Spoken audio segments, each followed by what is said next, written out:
All right. Hello, hello. Welcome to the Strong Her Community webinar tonight. I'm so excited to have our guest, Katie Smith. So if you are listening live or you are listening to the recording, I'm excited that you are here. And if you are not a part of the Strong Her Community, because I did open this one up to my entire email list, I would love to connect with you afterwards and chat about how I can support you. So Katie has been a mentor and a friend of mine for a while now. She was actually my college advisor. So super, super cool to have known her for so long. And she is a big reason why I'm a dietitian and why I am where I am today. So she has such a wonderful ability to really interpret nutrition research into how to actually help humans, which I think is very unique and hard to do with all of the research and trends and everything that is out there. So I'm really excited for her to talk today. We have a lot of shared values about how important lifestyle is, quality of supplements, and we also both do love to look into functional medicine and functional labs. But I think we agree that there's a lot we can do even before that to support cell health, to support our metabolic health. So yeah, her background is in like pregnancy research, women's health research. So really excited to hear from her. Take it away, Katie. Thank you so much, Kelly. I'm really excited to be here tonight with you all. As Kelly said, I am a registered dietitian. I have a PhD in nutrition science, and I'm an exercise physiologist that has been working in the health and fitness space for 20-ish years now. And as she mentioned, my background really started in pregnancy. And so I will actually start the conversation there because as I kind of walk you through our outline of conversation tonight, we're first going to kind of start about talking about how our metabolism gets its blueprint. And that starts in the womb. And then from there, we're going to talk about the impact of stress on our metabolism and what that can do for weight loss and our ability to lose weight and or prevent weight loss. And when we're trying all the things, we still gain weight, which is closely connected to insulin resistance. And you can't hardly talk about the conversation of weight right now without bringing up the GLP-1 topic. So we'll touch on that. And then I'm going to close the night with talking about a concept of nutrigenomics, which as Kelly had in her ad about tonight is the utilization. The way that I'll talk about it tonight is utilizing herbs to be able to help impact some of these former topics. So what we're going to start with then, I love this cover from Time Magazine several years ago now, but it says how the first 9 months shape the rest of your life. And the reason that I really like that is because what happens in utero actually influences your metabolic health. So we like to say that pregnancy is a stress test for future chronic disease because the way that the body responds in pregnancy, if we see things like gestational hypertension or high blood pressure during pregnancy or diabetes during pregnancy, which we call gestational diabetes, it is like a crystal ball of what is likely to present later on in life. So, for example, birth weight can be an indicator of future risk for type 2 diabetes. So, I was born as 10 pounds. My husband was born as 10 pounds. I know that my likelihood to develop type 2 diabetes is twice as likely from day one of life, right? And that actually predates because my size indicates that I grew in a hyperglycemic environment, which means that blood sugars were running higher than even typical for pregnancy, because it's natural for someone during pregnancy to have higher blood sugars, which is a protective mechanism for the baby to make sure the baby gets that sugar or that energy source first. So we really have to sometimes kind of think about like, what was that environment like in utero for us? And we'll have a lot of conversation when we talk about nutrigenomics later on about what portion of disease comes from our genetics and what we can do to be able to offset that. So the picture around the Time magazine gives you a little snapshot of some of the research and scientific journal articles that I have published, particularly in the area of pregnancy, and then in more recent years working on women's health later in life, menstrual cycle, perimenopause, and postmenopause as well. So, when we think about weight loss in particular, which is a kind of our main focus for tonight, we have to start kind of a bigger picture with just overall hormone health because weight loss is greatly influenced by all of our hormonal systems. And so, when we think about all of our hormones and how they're functioning, that is talking about multiple different organs which communicate via hormones. And we have to have adequate amount of energy in the form of calories, but it's not just the amount of energy that's available, it's also the quality of that food that we are putting in our body. So we can have a lot of calories, but they could be very energy dense, meaning that they have a lot of calories relative to the amount of good quality nutrition like vitamins, minerals, fiber, protein, fats that our body actually needs to be able to do the jobs that our cells need to be able to do. And so when we figure all of those factors that contribute to those organ systems working appropriately, it really comes down to three big things, which I'm sure if you're in the stronger community, you talk a lot about foods that go in your body, and then probably the bowel movements that come out of the digestive tract. Because as a dietitian, fun fact, if we get to talk what goes in the digestive tract, we get to talk about what comes out of the digestive tract. And those go close hand in hand, particularly when you are talking about hormonal health and weight loss, because things get stuck, particularly in our cells and in our fat tissue. And that really slows down our ability to be able to clean out old cells and regenerate and continue to have our current cells working the way that they're supposed to. So, the other thing that we're going to talk a lot about here in a minute is stress and how stress impacts this conversation. What I won't talk as much about tonight would be sleep in our environment, such as endocrine disrupting chemicals. But I would be remiss if I at least didn't mention that they are both very important pieces to the conversation.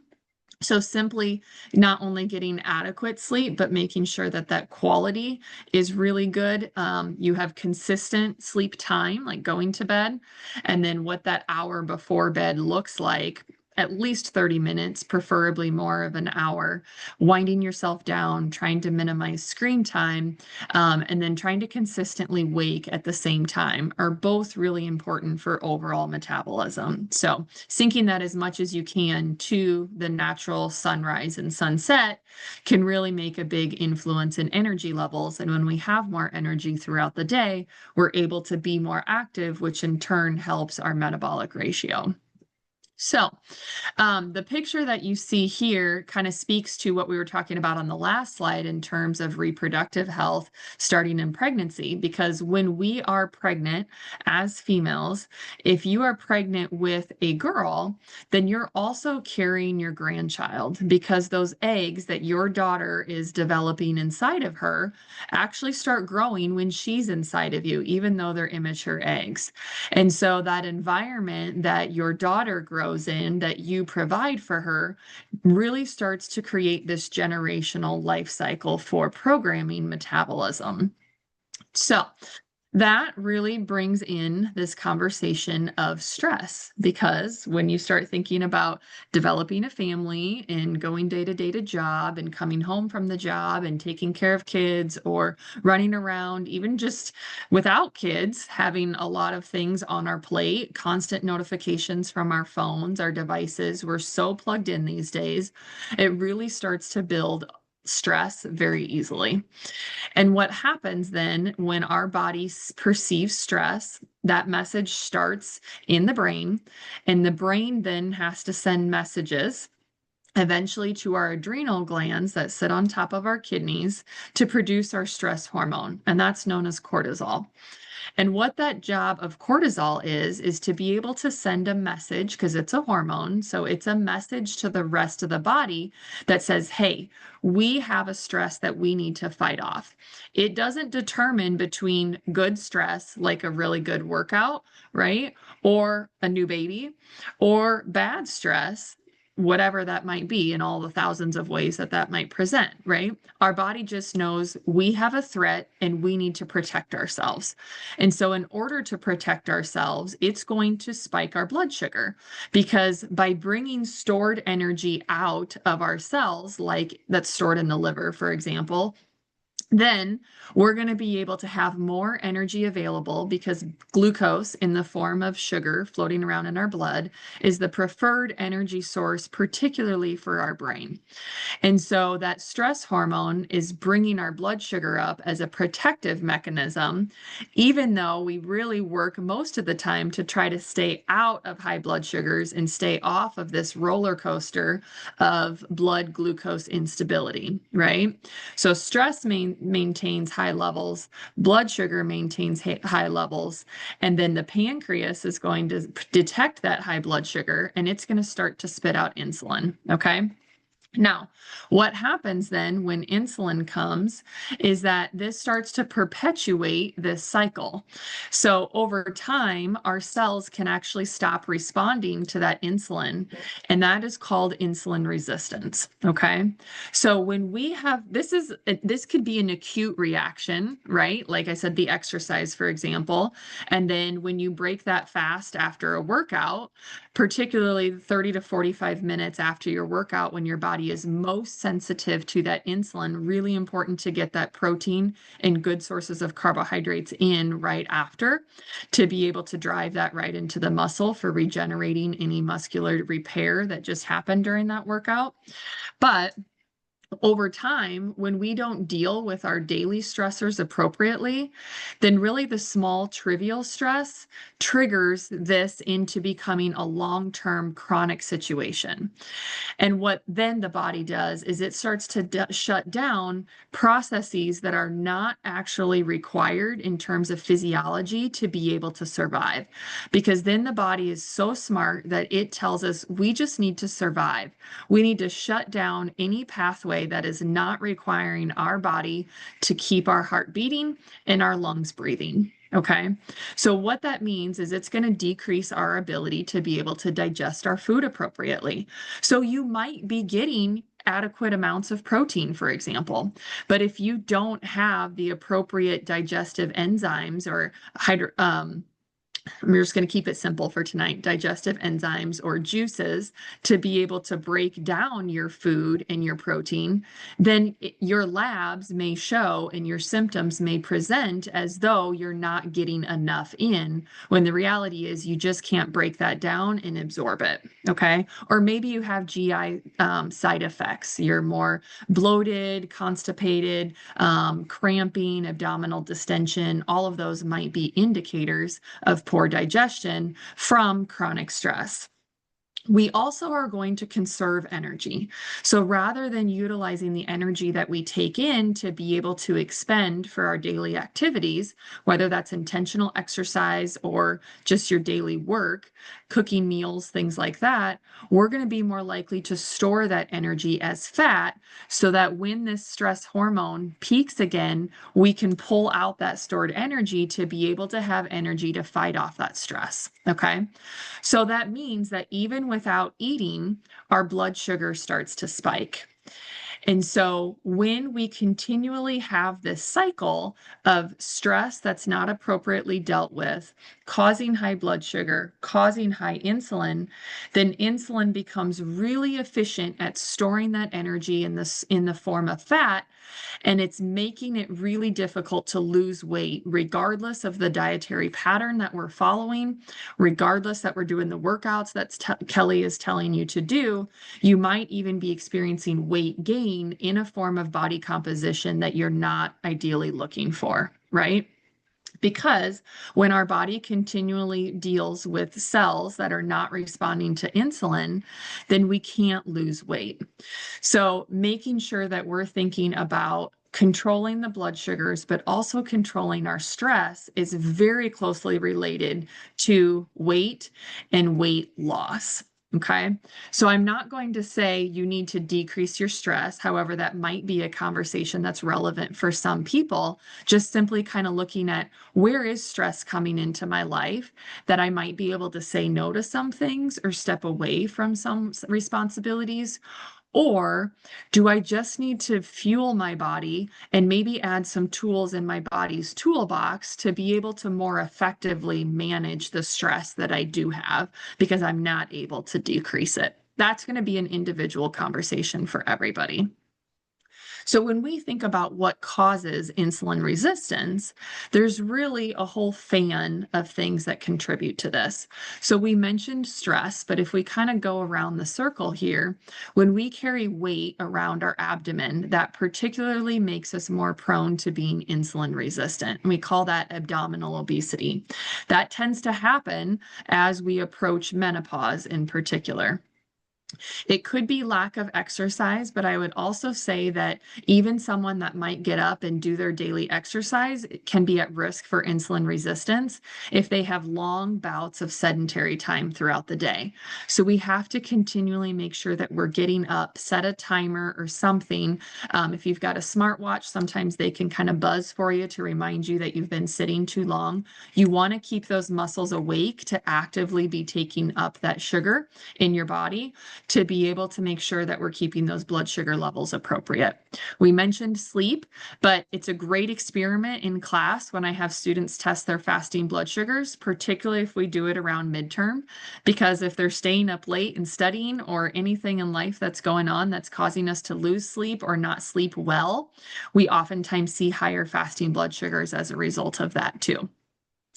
Carbohydrate conversation, I'll leave for you to have that one with Kelly, but what I will say is it's not just eating too many carbohydrates, it's eating also refined carbohydrates. So carbohydrates that aren't giving us multi-grain whole grains and good sources of fiber. And then a variety, okay? So it's one thing to in a day track and meet all your numbers or your targets. It's another thing to do that again the next day with a different profile of food, because eating different foods provides different micronutrients, vitamins, minerals, and fibers. And if we eat the same thing over and over, we actually still are at risk for malnutrition and nutrient deficiencies by not getting a wide variety of nutrients in our body. And that is also true for carbohydrates. Illness is a stress.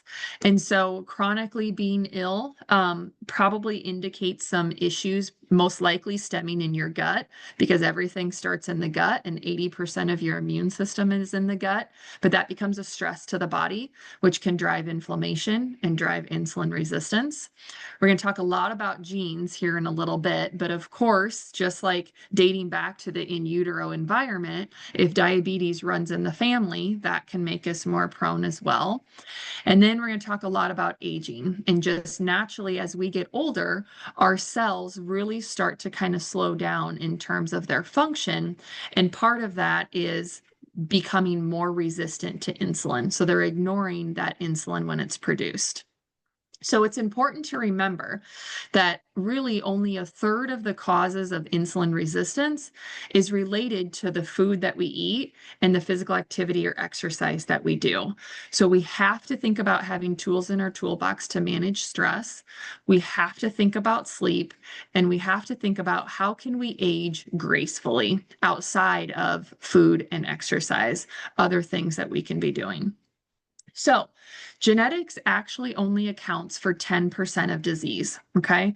There's a lot of talk around this lately where we think, okay, well, I was just listening to a conversation earlier today from a chiropractor who had his father-in-law recently had a heart attack. And when he went down to see him in the hospital, the father-in-law said, well, I knew this was coming. Both my dad and my grandfather had a heart attack at, I'm going to say age 70. Well, this guy was 55.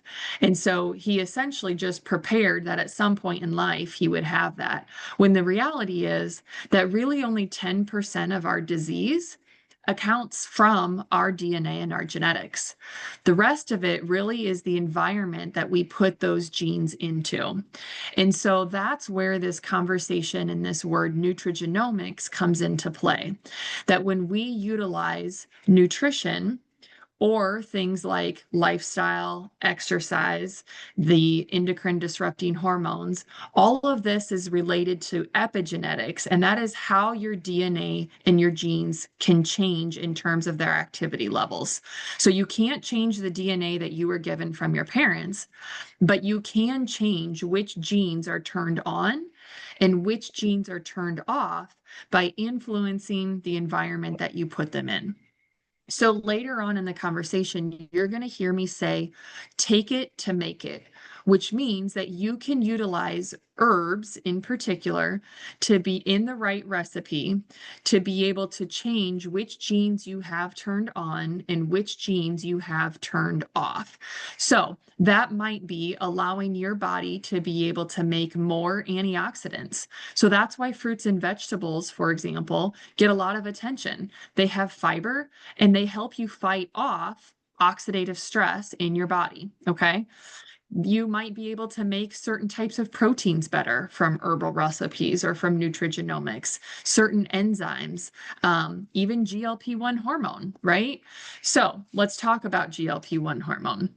It is really easy to fall into the trap of thinking right now with all of the education and the advertisements out around GLP-1 receptor agonist medications. It's really confusing the landscape because a lot of people think that you need one of those medications to be able to, quote, get access to GLP-1 hormone. Newsflash, you don't. You actually make GLP-1 hormone in your small intestine. Okay. Now, most people might need some optimization of how their GLP-1 hormone is functioning because as we age, with a sedentary lifestyle and due to dietary influences, that hormone can become less responsive or less effective. And then all of the cells in our body that have a receptor or a binding place for this hormone to work can become less responsive to that. So in the current picture, if you're able to see the slides, and if not, I'll kind of walk you through what the screen shows. But it gives you an example of a variety of the organ systems that have receptors for the GLP-1 hormone. So for example, your heart tissue, your cardiovascular mechanisms actually respond better when GLP-1 hormone is functioning appropriately, okay? Your brain. We have messages that are actually improved with brain's function in terms of our memory, our brain fog, decreasing inflammation in our neuronal cells. And then if you think about all of the messages that leave the brain, such as telling your gut how hungry you are or the amount of food cravings that you have, food noise really can be impacted by GLP-1 hormone.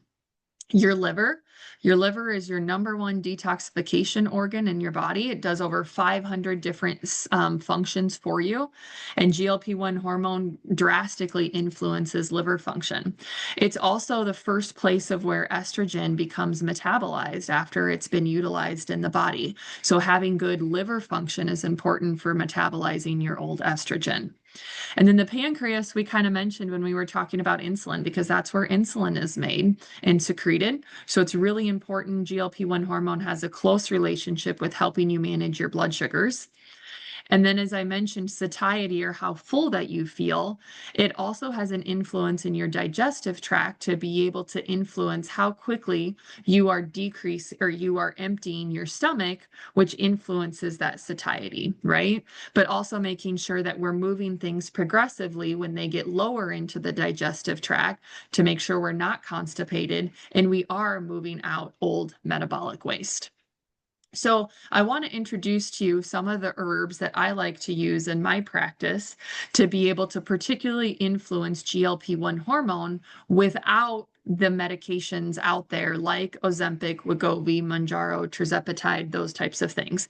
I don't have any judgment for anyone that is utilizing those because it's what our healthcare system is promoting and it's what insurance is covering.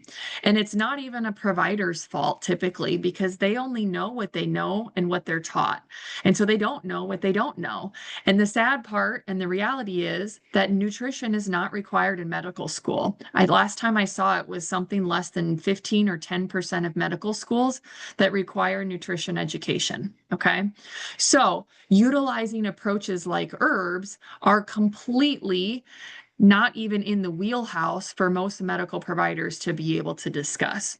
So when you have the opportunity to work with someone like Kelli or myself, who actually can understand how this all fits together, it really kind of opens up a whole new window of tools in your toolbox to be able to avoid what I call polypharmacy, which means utilizing several different medications, oftentimes another medication to treat a side effect of a primary medication, and then another medication to offset the secondary medication. Okay.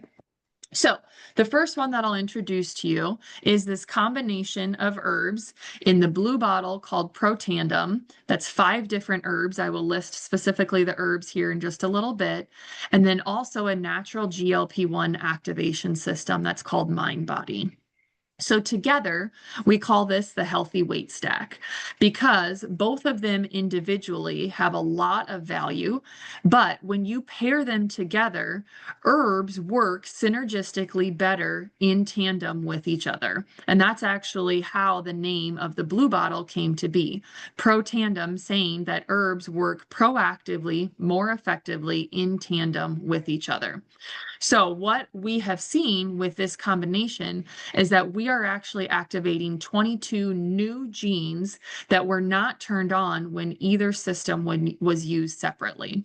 And of that, a lot of it is brain genes. Okay. So when we're looking at newer research of things like Alzheimer's disease, there's actually a lot of discussion around the chicken and the egg and the topic of what we say amyloid plaques. And so we are influencing genes that influence things that are particularly causing dementia and Alzheimer's disease. This combination also is turning on 9 different pathways in terms of how your body is metabolizing fat. So this mind-body system is in 2 different parts. So MB Core is that green bottle there with those 2 yellow pills. Someone that's utilizing the natural mind-body system takes those 2 pills right when they wake up, or at least 30 minutes before they eat or drink anything besides water. The purpose of that is because it's an herbal combination that needs to get lower into the digestive tract to turn on the cells that make your own GLP-1 hormone. Okay. The second part to the system then is actually a pre and probiotic fiber blend to make sure that your gut is working appropriately. Like we said before, we have to be able to clear old metabolic waste out to influence our success with body composition change and weight loss. And so what we've seen in clinical trials of people utilizing the mind-body system is an increase in their own GLP-1 hormone function by 140%. So there is 0 artificial synthetic hormone being put into your body with this system. It is simply herbs and a small amount of vitamins and minerals, because remember GLP-1's impact on reducing food noise. We know that sometimes people might be eating less with the system. So we want to make sure there's not nutrient deficiencies. So we add some vitamins and minerals to that blend. Now, when we pair it with that blue bottle Protandem, the most recent data actually shows that GLP-1 function increases 200% because we're turning on and activating 22 more genes than either product can do alone. So the first clinical trials, we saw an average of 9 pounds weight loss over 8 weeks, and some people up to 25 pounds in 12 weeks. But one of my most favorite statistics and outcomes from this product is that 100% of our people did not lose muscle mass. Actually, many of them gained muscle mass. And as we'll talk more about these synthetic products, like particularly the injections, their muscle mass is decreasing, and that's explaining some of that weight change that's happening very quickly on those injections. We also particularly are targeting visceral fat, which is the fat that's around the organs. I'll show you a picture of that here shortly. But remember when I was talking about what causes insulin resistance, that abdominal obesity, it's really important that we're targeting fat around the organs to be able to influence insulin resistance. And when we influence insulin resistance, we thereby then can make ourselves more responsive to insulin to be able to utilize the energy in the way that it's designed to use instead of storing it to fight off stress. Okay. We also saw drastic improvements in people's control and their relationship with food. So that food noise that I mentioned, decreased sugar cravings, but also salty foods as well has come out with the more recent study. So what you will see with the system is, like I mentioned before, we really encourage people utilizing it for at least 3, if not more, like 4+ months, because everyone's GLP-1 hormone function comes in at a different place. So in the first 4 to 6 weeks, what we typically see is a lot of internal cleanup. If you're using a glucose monitor like a CGM to be able to monitor your blood sugars or poking your finger, you are going to notice this system working very quickly. Okay. If you're not tracking blood sugars, it doesn't mean it's not working. You just are going to have to be more patient, more likely to be able to start to see some of the other physical mechanisms change, because we have to clean up gut health first. Hippocrates said 2,000 years ago, all disease starts in the gut. Okay. Remember, everything that goes in the body and the digestive tract has to be able to be metabolized and then metabolic waste cleared out. So when we're not clearing out waste, then we're reabsorbing a lot of those old hormones, which is impacting our ability to lose weight in the first place. So about 6 to 10 weeks into the natural GLP-1 system, we see people starting to report their food noise starts to fade, because their hunger hormones, that communication between the gut from the pre and the probiotic fibers that are in the powder part of the system, are influencing the message to the brain to be able to decrease those cravings. And now we've had the herbal blend on board enough to start increasing the activity of our own GLP-1 hormone. So it starts to become a little easier to make healthier food choices when that food noise has decreased. Once we get that GLP-1 hormone back on board a little bit more, then we start to see some of the physical changes if GLP-1 hormone is impacting body composition for you. So people are even utilizing this for things beyond weight loss. So I'll use myself as an example. I'm 5'10", 140 pounds. I'm on my 2nd month of the mind body system, not because I have any intentions or goals to lose weight, but remember I said I was a 10-pound baby. I know I am more at risk for type 2 diabetes from the in utero environment that I grew in. Okay. So I'm trying to do everything that I can to be able to decrease the likelihood of insulin resistance. Even if I didn't get, or if I wasn't born at that size, we know as our cells age, they become naturally more resistant, right? I'm almost 40 years old. I'm starting to approach that perimenopause window. We know that insulin resistance comes up as we start to approach that change in the life cycle. So I'm trying to be pre-active with the system, but I have a lot of clients that are utilizing it during their menopause transition and post-menopause, and even during their fertility journeys, if insulin resistance might be influencing fertility for them. So I'm going to show you a few pictures, and if I had my way, I wouldn't show you any before and after pictures with a system, because I am a firm believer of health at every size. And if you've worked with Kelli closely, you probably have heard her talk about that, because she spent a lot of time hearing me talk about that back in the day, because that number is simply your relationship with gravity. That number on that scale doesn't do anything to be able to define how healthy your cells are internally. I've seen a lot of people that are classified as overweight or obese that are incredibly metabolically healthy and active. And I've seen a lot of people with a normal or quote healthy weight that are very metabolically unhealthy. Okay. So GLP-1 system can be utilized for a lot of things beyond just weight loss. But because weight loss is typically what you see in a picture, that's what I have to be able to show you at first. But I will give you some lab data here in a second. So this is a 6-week progress update on the left, and then a 30-day change on the right. And then in the next picture here, you see a 60-day change. And it's not just for women. There are a lot of men that are utilizing this system as well, with a lot of very similar productive outcomes. So this picture here shows you that visceral fat that I mentioned that's particularly around the abdomen that makes us really prone to insulin resistance and metabolic syndrome, which is pre-cardiovascular disease in a short summary. So I want to show you a picture. If I'm going to show pictures, I need to show you one that I think is really powerful to demonstrate this conversation of health at every size, and that the scale cannot be the only thing when you are tracking metabolic change. So Mitzi is someone that I've been working with, who's been utilizing the Protandim herbal blend as well as the Mind Body System, and then another herbal blend called Fat Burn. Okay.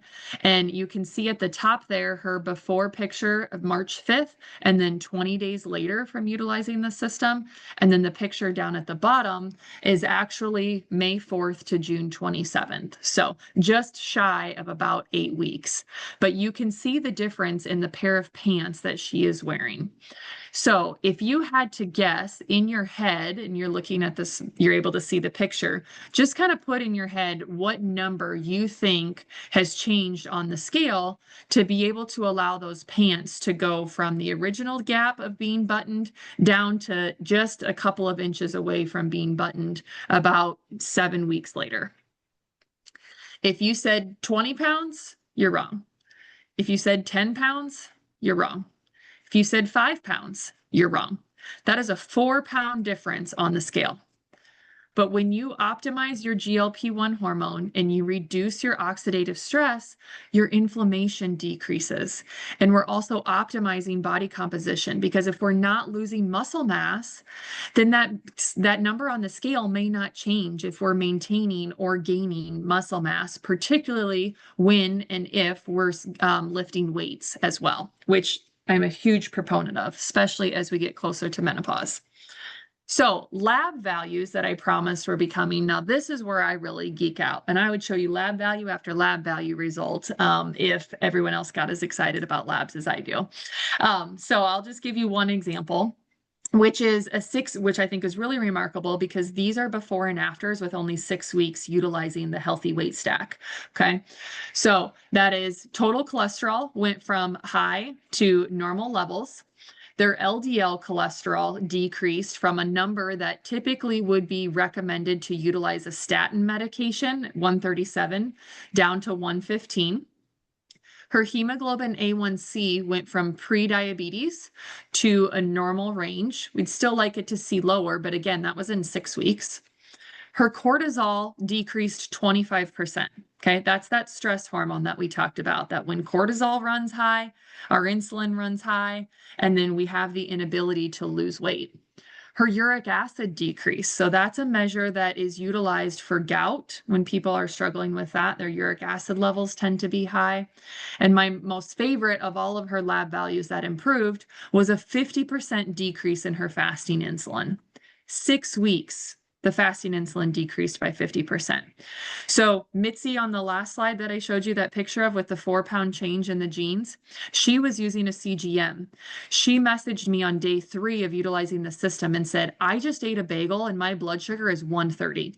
She said, I've never been able to utilize a bagel without having my blood sugars above 180. So a month or 2 into the system, she said that her estimated A1C, which is an average blood glucose over 3 months and is a diagnostic criteria for diabetes, went down 1%. That doesn't sound like a lot if you don't understand the scale of what A1C looks like, but for simple purposes, I'm going to say around 6% is prediabetes and around 7% is diabetes. And so if we're decreasing that 1%, that's nearly 20% reduction in terms of the fraction of the scale that average blood glucose is decreasing. That is massive. That is similar, if not better, to utilization of modern day medications like metformin. And guess what? We don't have the side effect of metformin, diarrhea, that's very common, okay? So what natural GLP-1 activation with herbs is it is not promoting loss of your lean body mass, particularly muscle or bone, which is what is happening with the injection GLP-1 medications. Those medications also commonly come with the side effects of diarrhea, vomiting, nausea, and slowed emptying of the stomach or gastroparesis, which can lead to kind of reflux as well. We're not putting artificial, unrealistic levels of the hormone in your body, which means that we're not shutting down your body's natural process like those medications are, because there is no exit plan off of those medications, folks. That's my number one question that I ask people when they tell me that they're on them. I support them, I meet them where they are, and I ask them, what's your exit plan to come off of that and not lose the progress that you've made? It's really difficult, right? Most times they're actually going to gain all of that weight back. You should be prepared for that, or they should be prepared for that. And you'll usually gain more because their GLP-1 hormone function on its own is not sufficient when we've had really high unrealistic levels from the medication in our system. So the natural GLP-1 system is only allowing your body to produce a more realistic amount of the hormone that's just been suppressed from the way that we're living life and the natural aging process. So it's not a quick fix when you're trying to do this naturally, right? Quick fixes also leave quickly. So you want slow, sustained progress because that's more of a lifestyle change. How long might you need to utilize the GLP-1 activation system? That's going to be different for everybody, right? Someone that's been going through metabolic dysfunction for 20 years, you could use this for, I don't know, say if someone wanted to say they only wanted to try it for 2 months. That's like 1% of the total amount of time that you allowed your current body to be able to get that to that current state of health. You're never going to be able to reframe and rework that metabolism if you don't give yourself the sufficient amount of time to be able to do that. So what else can influence hormones and thereby our weight? This is where the conversation of influencing our cellular health that Kelli introduced in the beginning is really important. Take yourself back to high school biology when you heard the term of mitochondria. That's the energy powerhouse of the cell. When our cells aren't making enough energy, they're not able to do the jobs that they are designed to do, which means our organs can't produce our hormones, and then the chemical messengers all become disrupted in the body. So I utilize an approach called activation, which is what I just introduced to you with the system like the natural GLP-1 system to be able to activate your body's own genes to optimize the processes that your body was naturally designed to do on its own. I utilize herbs to be able to reduce inflammation and oxidative stress, which, as I'm going to show you, is connected arguably to almost any symptom or disease that you can think of that's out there. I utilize activation like the GLP-1 system or good prebiotics and probiotics to influence your gut health. And we really focus on appropriate vitamins and minerals because when we do the above, we're able to better move out that waste to have more regular bowel movements, encouraging hydration. And then oftentimes the topic of NAD comes in when we're talking about moving out metabolic waste to be able to optimize our weight journey because NAD is like your trash taker out. Okay. It comes in, it allows your cells to turn over, and then it removes those old cells, right? So if you've ever heard about intermittent fasting, that allows your cells to be able to clean out that metabolic waste. But when your body can make more of its own NAD, you don't actually have to do the very prolonged 16, 20, 24-hour fast to be able to increase the ability for your body to have that cellular turnover and removal. So let's talk more about this cellular mitochondrial health. If you are looking for a book to finish out your summer reading list, I highly encourage you to read Good Energy by Dr. Casey Means. She talks a lot about cellular and mitochondrial health, which is arguably the origin of disease. And she also talks a lot about this term called oxidative stress. And as I mentioned before, you can see in this picture as well that it's connected to every organ system and thereby almost every disease.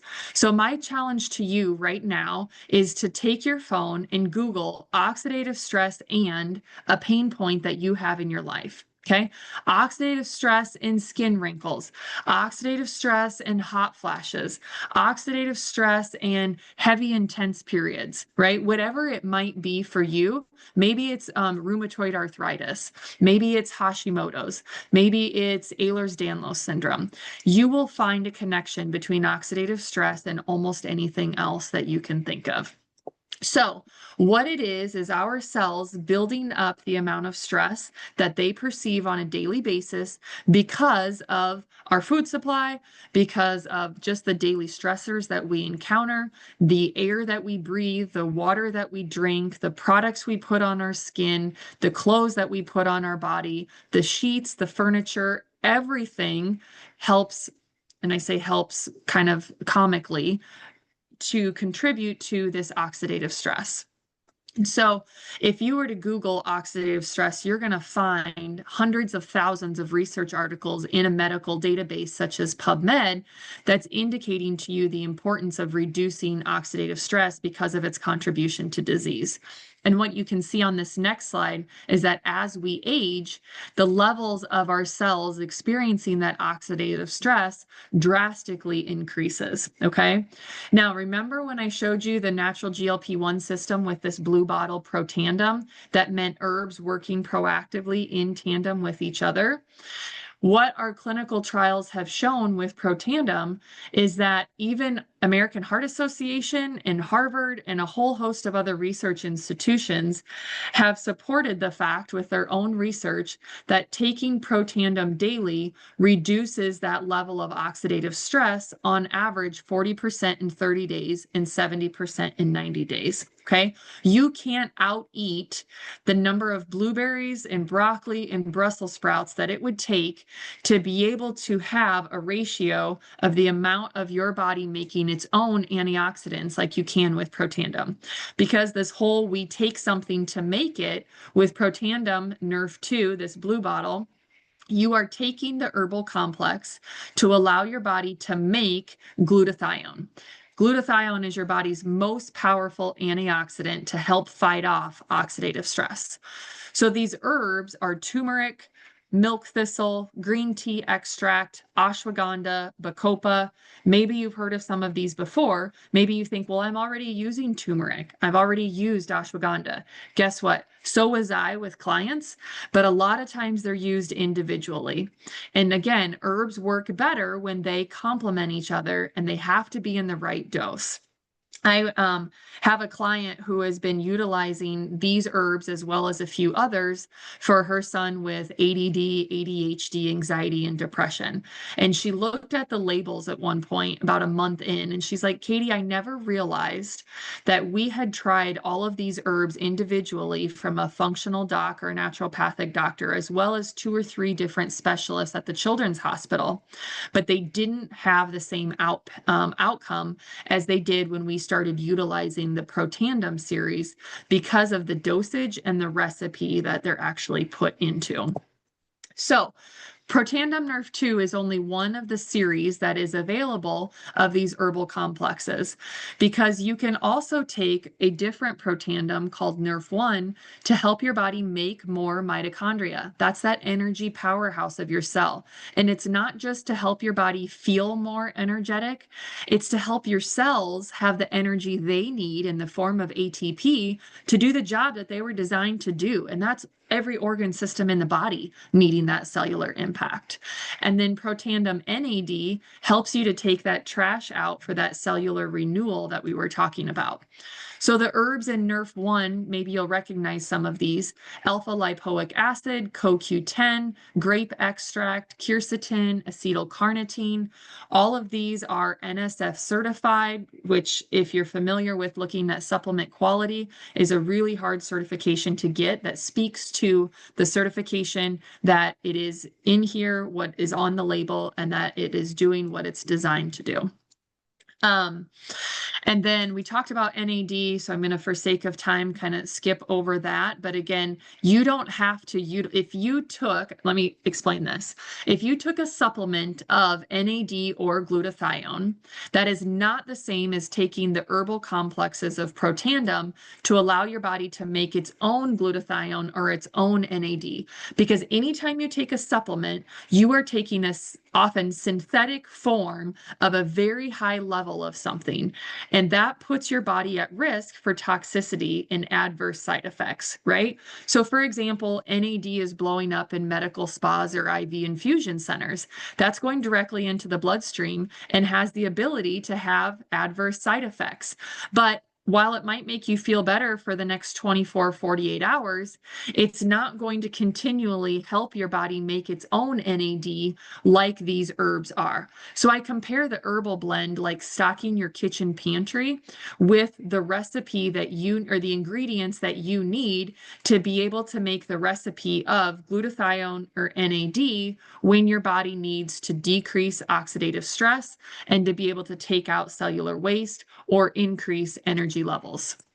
And this picture here is what I'll end on tonight, that just kind of shows you how not only do the herbs work better together in one individual bottle, but you can utilize all three, if you wish, in what we call the tri-synergizer to be able to impact the activity of the gene even more fold than individually. So you can see, like on the left, NRF2, NRF1, NAD increase in the genes up here that they're influencing.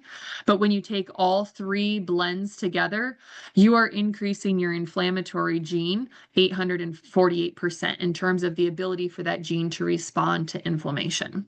One of my favorite things about it is you can also order it in packets. So you don't have to order or open 3 different bottles every single day. It makes it very simple for compliance and for traveling.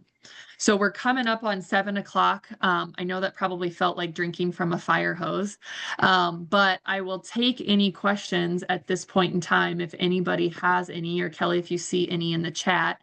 I hope that's helpful to kind of be able to pull together how a lot of different organ systems can influence weight. It's not as easy as calories in and calories out. As you can see, there's a lot of pieces of the puzzle. And so, yeah, I'm happy to answer any questions that you have.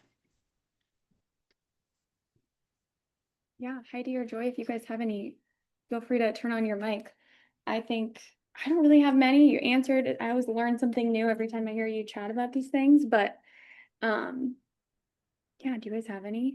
I know I was gonna maybe ask one, but I want to let you guys go first. If you do have any, I'll probably have to watch the whole the beginning. you definitely gotta watch the beginning. I will send it to you. Thank you. Joy, Yeah, I have those- 4 kids too, and the youngest one was walking in, so we got started a little bit late. So I completely empathize. My Okay. husband wasn't home yet, so no worries. We are Yeah. recording for you. My kids go to bed early because I'm Eastern time. So I was like, Oh, yes. okay, I was like, yeah, I'll get to it. Joy, So- I commend you for lifting weights. I'm just reading through the comments here. It says you've been lifting weights for a few years. Yes, that is a huge piece of the puzzle. I can't emphasize that enough, especially as we get older, for influencing our metabolism, because our muscle mass is more metabolically active. So it's also good for your bone density. So you mentioned fatigue is coming on board more now. So Yeah. I would encourage you to think about supporting your mitochondrial function and decreasing the inflammation in your body. And Kelly has access to these herbs as well. We've been working together and kind of utilizing these in our practices a little bit more. I Mhm. started using them last fall, and I've just been blown away at how simplified it's made a lot of the protocols for the women that Mhm. I've been working with a lot more success. Yeah, I'm 39, so I think you were talking about I lost like 60 something pounds. Started a few years ago. So lifting weights as well as just changing food stuff. I did some intermittent fasting here and there, but honestly, kind of made me hangry in the morning because I would try to wait till 12. Just I worked for a season, let's put it that way. I've also been ice plunging and doing red light therapy. I have a red light box, which they say helps your mitochondria. Have you seen anything with that? Well, actually, oh, go ahead, Kelly. I think it does. I just think it depends on where there's probably different good qualities of lights out there. Well, I have a loom box. Okay. So that, I don't know, a lot of people know what a loom box from. Yeah. Katie, but well, where my mind went when you mentioned the cold plunge, I'm going to back up for a second. There is, and Kelly can share more information with you about this, but one of the other things that we've been able to activate is collagen production in the body. And we include ruby red quinoa extract in the collagen blend, in addition to just collagen peptides. So there's 10 different collagen peptides, which is unmatched in any other collagen that I've ever looked at. And it's in liquid hydrolyzed form, so most easily digested, absorbed, and put to work in the body. But what was unintended when we started studying the cellular response of the protandem nerve 2 and the collagen combination is that it decreased the cellular stress response, which is exactly the purpose behind the cold plunge, is getting someone's nervous system out of fight or flight and more into that rest and digest parasympathetic nervous system. So it's fun because, when people come with like, oh, I'm doing a cold plunge, but I really hate it. And there is a wrong way to cold plunge too, that you can spike your cortisol if that's not already balanced, right? Is that you don't have to cold plunge. You can utilize activated collagen and nerve 2 to have that similar stress response. And when people are like, well, like I was intermittent fasting, but I was hangry, or it was doing more disservice to my hormones, which happens a lot with intermittent fasting, especially when a foundation isn't built for hormonal health. You don't have to. You can take Protandim NAD, and that helps to increase your sirtuin activity like what intermittent fasting does. I've enjoyed the cold plunge because I started a couple years ago. Actually, I think I heard of Kelli through my doctor. She knows my doctor. So, but my second child is 9 and was born with a congenital brain disease and has had 4 brain surgeries. So that's where my stress, flight or fight, PTSD, all that kind of stuff that I'm much better now, but still working through a lot of that just from my daughter's last surgery 3 years ago, not even quite 3. So, for sure. So the ice plunge really helped me a lot. Just kind of bring things down. And obviously, pain in my neck or whatever. Yeah. If I sleep wrong, I can get in the ice plunge and it just like lowers the inflammation. But yeah. You're working with Stefan. I love Stefan. I've been under him since 2022. Yeah. So, but yeah, I haven't. Sorry, go ahead. No, I should say it's so good that you have a provider that is willing to refer and think outside the box when they know there's limitations on what they can discuss. And you're lucky to have a good one like that will help you find support. I think somehow I found Kelli somewhere on social media, and then all of a sudden I saw him saying something about her. I was like, oh, they know each other. Funny. But one question I had, Katie, is like if you've had any experience with people cycling off and on the mind-body system, like use it for 6 months and then take a break and then go back on it, if you want to just touch on that at all. Yeah, that's a great question. So what I didn't mention was that it just launched in October. So we're coming up on 1 year of it. And so most of the people that right now I've been utilizing with since last fall, and that's actually how I found LifeVantage, which is the name of the company that produces these activated blends. I was looking for a client who was ready to go on Ozempic or similar. And I told her, no, I don't think we're there yet. And so I started doing research on how we could improve her GLP-1 hormone function and came across this product. So I wasn't looking to add something like this to my toolbox, but it's been very effective. So So since October, I have some people that are approaching 5, 6 months that are choosing to transition off of it. And so we're in that phase right now. I also had someone who ran out of product and because they did run out actually for a little bit last fall, and she went for a month without it before it was restocked. And her food noise continued to be mitigated during that month without it. So I feel like right now we're just kind of in the window of where people are starting to come off of it to know what it's like. They'll know if it's too early, if their symptoms, come back on too quickly, or if they gain their weight, if they need to come back on.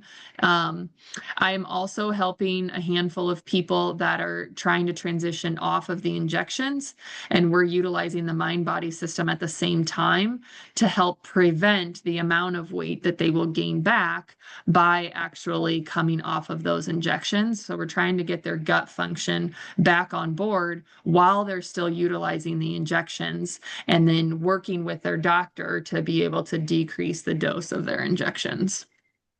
So to be determined, I think, to directly answer your question, but that's kind of where we're at here in the 9 or 10 months since the product launched in October. Yeah, and that's what I've mentioned to quite a few of my clients about kind of using in that transition off, but I figured this was a great way to explain it more in depth that doesn't take up my entire appointment too. Yeah, listen on the go. I love that. To so many. Heidi, I know we've kind of briefly talked about this product and berberine and a couple others that I all think kind of work well together. So I didn't mention berberine, but that's one of the time. herbs in there. Yeah. Oh, berberine's in your collection, or sorry. I think I missed half of it, so I'll probably learn more when I watch, because I'm like, mind and body, what are we doing? Yeah, I didn't actually go through the herbs that are in Mind Body, but Kelly can certainly send them to you. Berberine is one of them. Honeysuckle is another one. Matcha is another one. So a lot that you might recognize already or have used individually. But again, it's that herbal complex that when you pair it with the right partner, I mean, it's no different than humans, right? Teamwork is better than an individual and more powerful when you have the right team. I guess it's if you use like turmeric or curcumin, you want to have black pepper. So I guess that's the idea, is when you join stuff together, your body assimilates it better. You can't just have straight iron.